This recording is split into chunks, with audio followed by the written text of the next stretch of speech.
Alright, so I got this guy all cleaned out. Just took a little moment and sanded, but I didn't sand a swirl. I sanded straight down the whole time. Just to, I don't want cross thatching on here. I want it to go down, right?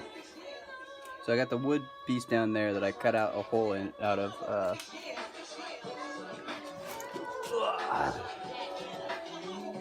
Down there.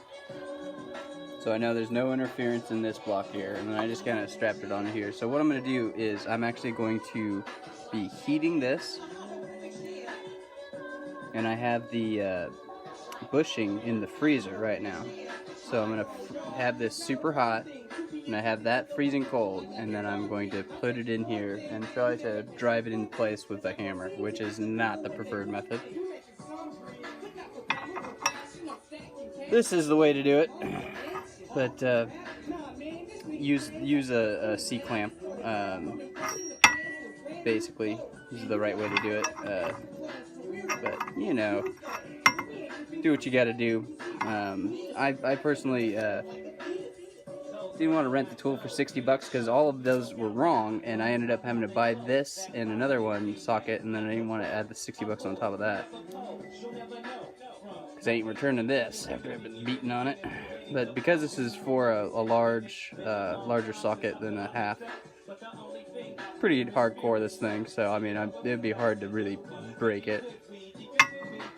But basically, yeah, so that's where I'm at. I'm gonna superheat this. I'll go get the bushing out of the freezer and then knock it in place and see how we go and if it works. Alright, so we're into placing this guy now.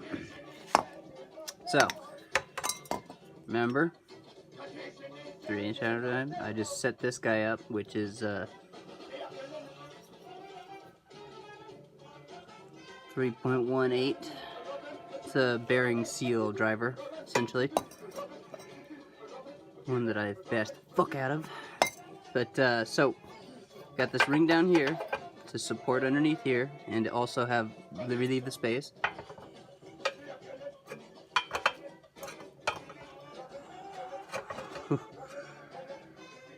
Oh, that's interesting. Must be slightly oblong right now. Should be able to slave right in there. But luckily it doesn't even need to push down like that, because basically, look at this rust line. That's how much I gotta drive it down. I gotta drive it down until that point right there. Okay? So again, heating here, driving through. With a good backer. That's like, got enough space, seating well, holding well, and has a space for it to go in there and not damage it. So, yeah. Got the two ones done over here.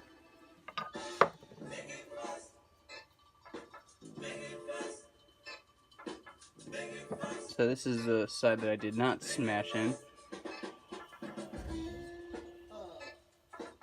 And this is the side that's behind the differential. This is the mount for the differential, and it's happy. Done. Moving on.